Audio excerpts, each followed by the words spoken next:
Na democracia se vivem crises, mas dificuldades se resolvem com a aliança dos cidadãos e a racionalidade, objetividade e trabalho de todas as instituições.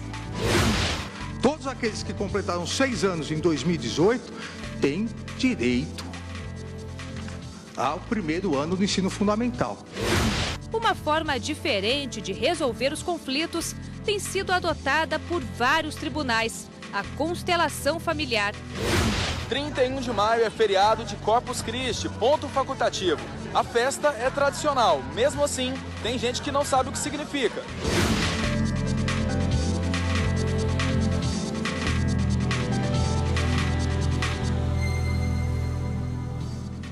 Boa tarde. A presidente do Supremo Tribunal Federal e do Conselho Nacional de Justiça, ministra Carmen Lúcia, afirmou que a Suprema Corte está atenta ao momento que o Brasil vive e que está exercendo suas atribuições com profunda preocupação, atenção e responsabilidade. A ministra Carmen Lúcia destacou que é necessário ter serenidade, mas também rigor e respeito ao cumprimento dos direitos fundamentais. Na democracia se vivem crises, mas dificuldades se resolvem com a aliança dos cidadãos e a racionalidade, objetividade e trabalho de todas as instituições, de todos os poderes. A presidente da Suprema Corte assegurou que a democracia não está em questão e que o direito oferece soluções para o momento atual. Não temos saudade senão do que foi bom na vida pessoal e, em especial, histórico de nossa pátria. Regimes sem direitos são passados de que não se pode esquecer, nem de que se queira lembrar. Este Supremo Tribunal Federal, órgão de cúpula do Poder Judiciário brasileiro, contando com a responsabilidade e a atuação de cada cidadão, cumprirá o seu dever, como espera que todas as instituições públicas e particulares o façam. A ministra Carmen Lúcia garantiu ainda que os cidadãos brasileiros podem confiar no Poder Judiciário. Para isso, somos juízes e não nos afastaremos dos nossos deveres. Como esperamos possa cada cidadão brasileiro confiar que o Poder Judiciário brasileiro não deixa de cumprir sua obrigação de guardar a Constituição e de resguardar e assegurar a eficácia dos direitos dos brasileiros. Na sessão plenária do Supremo Tribunal Federal dessa quarta-feira, os ministros suspenderam o julgamento sobre a exigência de idade mínima para entrar no ensino fundamental. O ministro Marco Aurélio pediu vista de 2 ações sobre a exigência de que as crianças precisam ter 6 anos para serem matriculadas no ensino fundamental. Uma dessas ações começou a ser julgada no ano passado. A outra é de relatoria do ministro Luiz Fux. E na sessão dessa quarta-feira, ele considerou constitucional o mínimo de 6 anos e também a data de 31 de março como marco de corte para o ingresso. Essa idade completa até 31 de março, essa uniformização da política pública instituída, ela visa permitir um percurso escolar contínuo entre os diversos sistemas de ensino. Permite a criança vivenciar cada etapa de acordo com a sua faixa etária. Essa data está prevista em uma resolução do Conselho Nacional de Educação e os ministros Luiz Roberto Barroso, Ricardo Lewandowski e Gilmar Mendes também entenderam que essa norma deve ser mantida. Para aprender, a gente tem a vida inteira. Para ser criança, a gente só tem aquela primeira fase da existência. Portanto, eu não acho que seja o melhor interesse da criança começar mais cedo do que a hora. Entendo que não é dado ao Poder Judiciário, utilizando critérios de razoabilidade, de proporcionalidade, ingressar no âmago de uma política pública. Já os ministros Edson Fachin, Alexandre de Moraes, Rosa Weber e Dias Toffoli consideraram que apenas deve valer o critério de 6 anos, independentemente do mês que essa idade foi atingida. 6 anos é um critério razoável, só que 6 anos. A partir disso, março, abril, junho, setembro, aí é uma discricionariedade, a meu ver, não razoável, que fere a isonomia. Porque Todos aqueles que completaram 6 anos em 2018 têm direito ao primeiro ano do ensino fundamental. O estabelecimento deste corte etário em 31 de março, ele, na verdade, não se harmoniza com o texto constitucional, artigo 208, inciso 4 da Constituição Federal. Polícia Federal prende empresário suspeito de ameaçar caminhoneiros para conseguir manter a greve em estradas do Rio Grande do Sul. Nós vamos conversar agora com a repórter Aline Barcelos, que tem informações a respeito desse tema. Boa tarde, Aline. Boa tarde, Cadu. Boa tarde a todos. A Polícia Federal quer reprimir a prática de lockout, que é quando os trabalhadores são impedidos de exercer as atividades pelos patrões. Cerca de 60 policiais federais cumprem 3 mandados de busca e apreensão nos municípios gaúchos de Vale Real e Caxias do Sul e um de prisão temporária em um condomínio de luxo na cidade de Xangri-Lá. Segundo as investigações, o administrador de uma grande transportadora estaria impedindo que os caminhoneiros realizassem o transporte de cargas e exigindo que eles abandonassem os veículos em postos de combustíveis. Os investigados vão responder por atentado contra a liberdade de trabalho e associação criminosa. É com você, Cadu. Obrigado, Aline. 26 municípios vão ter eleições suplementares até o fim do mês. Além disso, os eleitores do Tocantins vão escolher neste domingo quem vai ocupar o governo do estado até o fim do ano. No dia 3 de junho, os eleitores do Tocantins voltam às urnas. Marcelo Miranda e Cláudia Leles, eleitos em 2014 governador e vice-governadora do estado, foram cassados pelo Tribunal Superior Eleitoral por usar recursos irregulares durante a campanha. Além da eleição para o governo do Tocantins, outras 20 cidades em 9 estados realizam novas eleições. Os eleitores vão escolher novos prefeitos e vices, porque os eleitos em 2016 tiveram os mandatos cassados. Outros 6 municípios de 13 estados vão ter eleições suplementares no dia 24 de junho. E ainda nesta edição do Jornal da Justiça, constelação familiar ajuda a diminuir conflitos no Poder Judiciário. E hoje já está presente em pelo menos 16 estados e no Distrito Federal.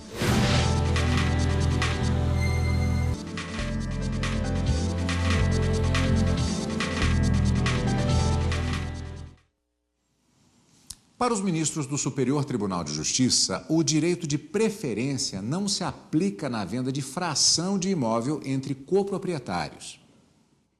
De acordo com o novo Código Civil, os bens indivisíveis são aqueles em que não se verifica a possibilidade de fracionamento ou divisão, pois acarretaria uma desvalorização. Muito comum em imóveis onde 2 ou mais pessoas são coproprietárias. E, nesses casos, existem regras para a venda e alienação, como explica esta especialista em direito imobiliário. Obrigatoriedade se dá preferência, primeiro, aos condôminos, e aí se coloca uma ordem, não é? Quem teria realizado maiores benfeitorias, de maior valor, não existindo, aí seria o caso da maior percentual, ou seja, a maior participação no imóvel, né?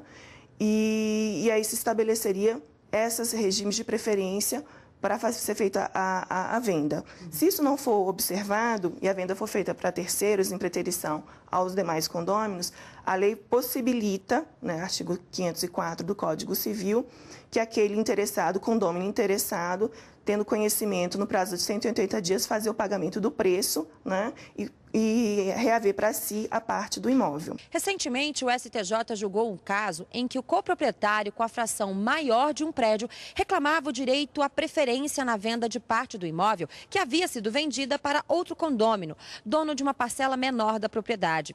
O Tribunal de Justiça de São Paulo havia reconhecido a preferência ao coproprietário majoritário, mas o outro dono do imóvel recorreu ao STJ para afirmar a legalidade da transação feita com o outro condômino. O recurso foi analisado pela terceira turma, onde o relator, ministro Paulo de Tarso Sanseverino, observou que na transação realizada não havia terceiro envolvido e, por isso, afastou a hipótese prevista no artigo 504 do Código Civil, onde o proprietário da fração maior tem a possibilidade de evitar o ingresso de outras pessoas no condomínio.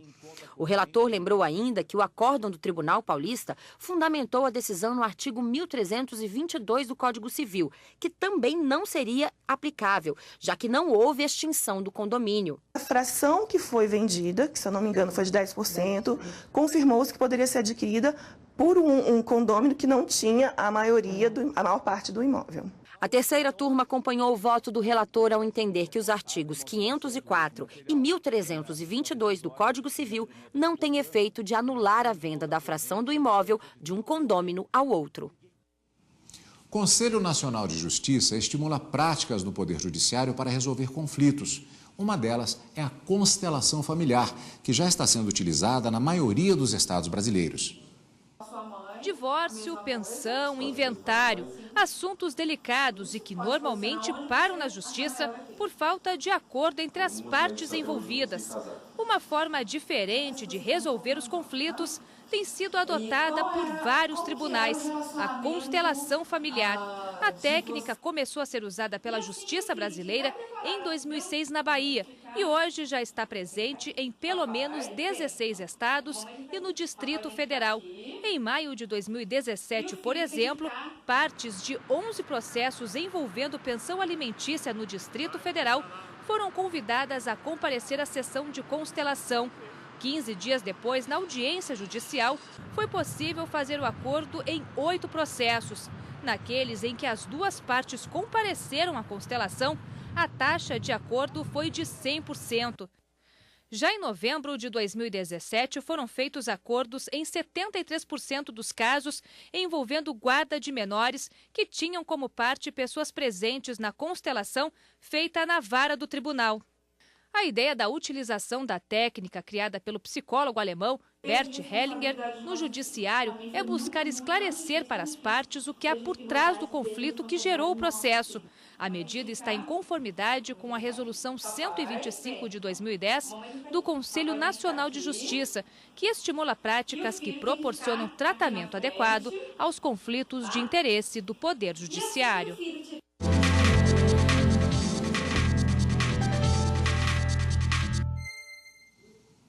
Para falar mais sobre a aplicação da constelação familiar no Poder Judiciário, recebemos aqui nos estúdios da TV Justiça a psicóloga sistêmica e professora da Universidade de Brasília, Isabela Oliveira. Antes de mais nada, muito obrigado pela sua presença aqui nos estúdios da TV Justiça para falar sobre esse tema, doutora. Muito obrigado. Eu gostaria de começar perguntando, porque existe uma situação interessante, particularmente com quem não é do Poder Judiciário, não acompanha, e também nem do meio da psicologia. Mas algumas pessoas perguntam assim, mas é constelação familiar? Isso é alguma coisa esotérica? Não é bem assim, né, doutora?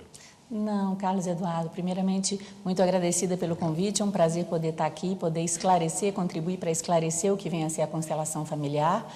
A constelação familiar, na verdade, é um campo de conhecimento filosófico. Originalmente, né? O seu criador, Bert Hellinger, ele descobriu a existência de algumas leis. Por exemplo, a gente pode fazer uma comparação com a lei da gravidade. Ela existe independentemente do fato que nós acreditemos nela. Então, ele descobriu algumas leis que regem os relacionamentos humanos, que promovem a saúde, a paz entre as pessoas. E essas leis, a partir da compreensão dessas leis, ele conseguiu poder ajudar as pessoas a melhorar o seu relacionamento. Então, ela é uma filosofia e, ao mesmo tempo, um modelo de representação desses conflitos e de acesso a essa informação profunda que nem sempre aparece nos processos ou na fala de um paciente, por exemplo, quando chega numa consulta. Então, muitas vezes, o conflito que existe dentro de um contexto familiar, ele pode estar acontecendo sem consciência da pessoa, com base exatamente nessas questões que regem esse processo? Exatamente. Na grande maioria das vezes, existe um movimento profundo do qual a pessoa não está consciente. E o modelo da constelação familiar, que é um modelo de representação visual desses conflitos, permite que a pessoa se torne consciente de quais são esses movimentos, quais são os sentimentos, as sensações que realmente estão motivando, seja o processo, ou a doença, ou o desentendimento. E a partir desta consciência, a pessoa pode tomar uma decisão diferente e todos que a apoiam, por exemplo, todos os operadores do direito, os psicólogos, podem então ter uma nova visão, uma visão mais ampla e daquele conflito, daquela situação e contribuir efetivamente para aquilo que importa, que é a paz. Nós temos uma perspectiva de alguns eventos de forma bem recente que vão acontecer em uma maneira próxima relacionados à constelação familiar. Que eventos são esses? Então, nesse próximo final de semana, eu vou ser inclusive a professora de um segundo módulo do curso introdutório de Direito Sistêmico, que é o primeiro curso que está sendo oferecido no Brasil pela Escola Hellinger, a Hellinger Schule, que é a escola da alemã, que foi fundada pela Sophie Hellinger, esposa do Bert Hellinger, criador desse método. Então, esse curso ele iniciou com o Dr. Sam Storch, que foi o criador e o desenvolvedor do Direito Sistêmico no Brasil, quem começou a fazer esse trabalho em 2012, na Bahia, e esse curso está acontecendo nesse final de semana, aqui em Brasília, no Hotel Brasília Imperial, e também em parceria com a Faculdade Novale. E, em junho, nós temos um evento fantástico, assim, único e histórico para o nosso país e para o mundo, que é o primeiro Congresso Internacional Hellinger de Direito Sistêmico, né, onde nós vamos ter todas essas pessoas que já estão trabalhando com essa filosofia dentro da justiça no Brasil e no mundo, assim como os criadores desse método, a própria Sophie Hellinger e as pessoas assim do México, da Argentina, da Espanha, de outros países que já vêm utilizando essa filosofia. É um congresso multidisciplinar e também uma oportunidade para os nossos alunos, que são os alunos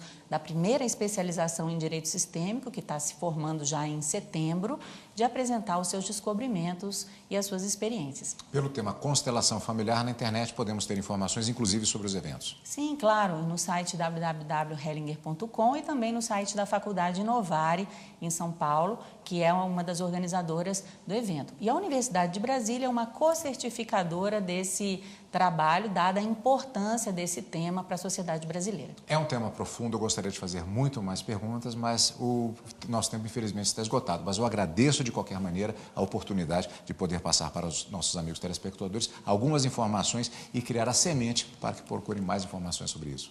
Ok, muito grata, Carlos Eduardo, pela oportunidade, muito grata a todos por esse momento tão feliz de poder estar compartilhando um pouco desse conhecimento com vocês. Mais uma vez, obrigado, doutora. E você vai ver no próximo bloco do Jornal da Justiça, apesar de não ser feriado nacional, a maioria dos trabalhadores folga no Corpus Christi. 31 de maio é feriado de Corpus Christi, ponto facultativo. A festa é tradicional, mesmo assim, tem gente que não sabe o que significa.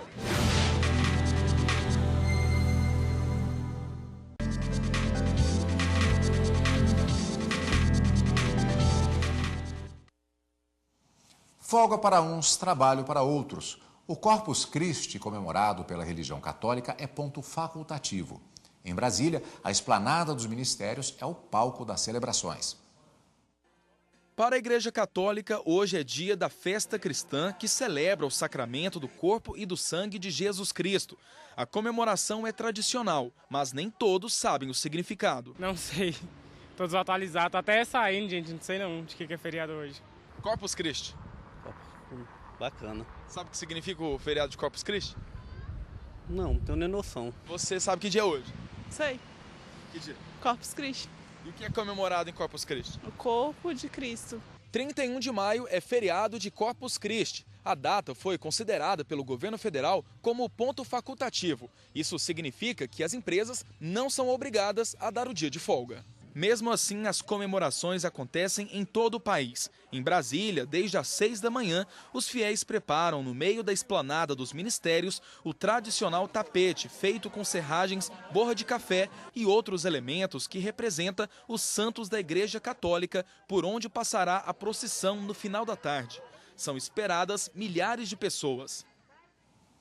Gestores de 24 tribunais regionais do trabalho discutiram as estratégias que serão adotadas em relação às ações dos programas Trabalho Seguro e de combate ao trabalho infantil e de estímulo à aprendizagem. Gestores nacionais e regionais dos 24 tribunais regionais do trabalho discutiram as estratégias que serão adotadas em relação às ações dos programas Trabalho Seguro e de combate ao trabalho infantil e de estímulo à aprendizagem. O presidente do Tribunal Superior do Trabalho, ministro Brito Pereira, participou da abertura da reunião e destacou que a Justiça do Trabalho está atenta aos dois temas e frisou a importância de debater o assunto. A Justiça do Trabalho, como poder do Estado brasileiro, também se sente responsável, porque aqui nós estamos vendo os resultados. Aqui nós julgamos questões em que trazem relatos os mais diversos e os mais tristes, resultantes do descuido com o trabalho seguro. Uso de equipamentos de segurança, EPIs e tudo mais. E tem a exploração do trabalho infantil, que também vem para cá, especialmente nas ações civis públicas promovidas pelo Ministério Público do Trabalho. De modo que nós vivemos o drama de quem sofre os efeitos do descuido com as crianças e com os trabalhadores adultos. Durante a reunião, foi apresentada aos gestores a campanha publicitária de 2018 contra o trabalho infantil, que tem o slogan "Não leve na brincadeira". Os gestores que participaram da reunião do programa de combate ao trabalho infantil e de estímulo à aprendizagem também discutiram as ações que serão desenvolvidas para o dia 12 de junho, Dia Mundial de Combate ao Trabalho Infantil.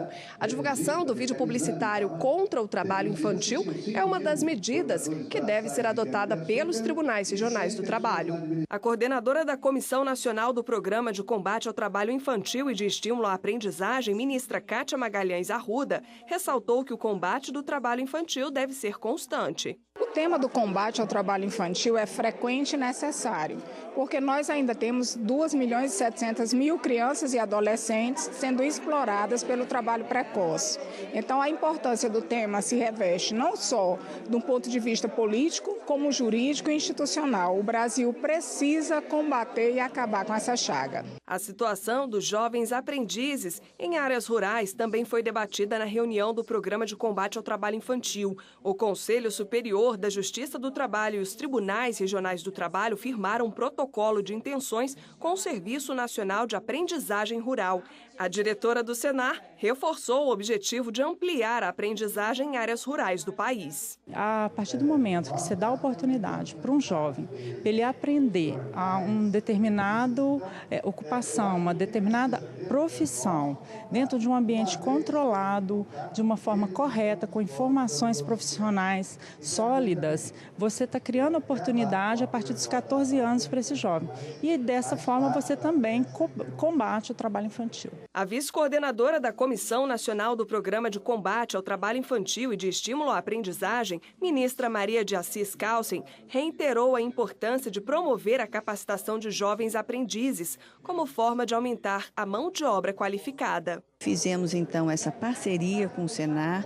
Todos os gestores regionais e os nacionais estão empenhados em atuar junto com os superintendentes também do Senar nos locais, para que isso possa acontecer, seja sensibilizando as empresas, seja fazendo palestras, dando entrevistas. Na reunião do programa Trabalho Seguro, os gestores definiram, além de ações, o tema do biênio. O mote é violência no local de trabalho. Hoje em dia se debate muito assédio moral, assédio sexual, combate ao trabalho infantil. São temas muito discutidos e que todos eles têm, no fundo, a violência no trabalho.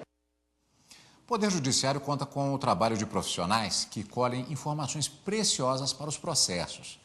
São eles que lidam com as partes, conhecendo as realidades e fazendo a leitura das situações. São os assistentes sociais. O trabalho desses profissionais está impregnado de responsabilidade. São eles que descrevem os fatos conforme os colhem em loco e, de acordo com eles, desenvolvem suas análises. Normalmente, o sujeito que chega ao Serviço Social Judiciário, ele é um sujeito que está tendo seus direitos violados em alguma medida.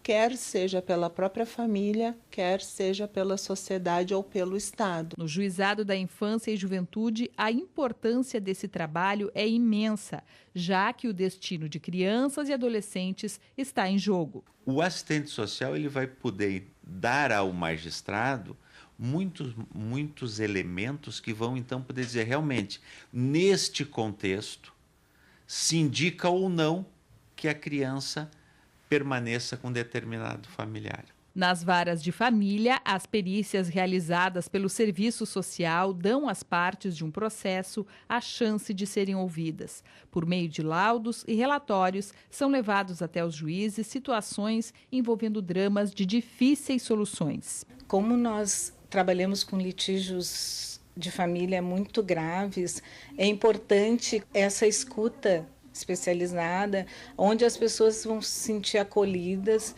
num ambiente com sigilo, em que elas possam manifestar o seu momento, né, que geralmente é de ruptura de laços muito intensos. O Núcleo Crime atende às varas de execuções criminais, juizados da violência doméstica e da infância e juventude. A violência é uma constante e triste realidade com que os assistentes sociais precisam lidar diariamente nesta área. O trabalho exige um ir e vir entre as diversas varas dentro do judiciário. Por exemplo, as crianças que nós atendemos em situação de encarceramento na penitenciária feminina Madre Peritier. Quando elas completam 1 ano de idade, elas precisam sair do cárcere e muitas vezes a mãe continua cumprindo a sua pena. Como é que o judiciário atende nessa área? Nós fizemos um puxadinho, digamos assim, da vara de execuções criminais para a vara da infância e da juventude, no sentido de avaliar essa criança, onde é que ela vai ficar quando ela sair com 1 ano de idade e já sair com termo de guarda e responsabilidade pela infância e juventude. Trabalho que exige esforço, sensibilidade e dedicação. O trabalho do assistente social é de muita importância para o judiciário, porque é um trabalho realmente que são os olhos do Poder Judiciário, né? Elas que verificam a situação e levam para o juiz para que ele possa tomar a decisão mais acertada possível dentro do processo. A Central de Atendimento Psicossocial Multidisciplinar do Foro, da comarca de Porto Alegre, tem atualmente 25 assistentes sociais. Eles atendem todos os foros da capital. O Jornal da Justiça, primeira edição, fica por aqui. Para você, uma boa tarde e até amanhã.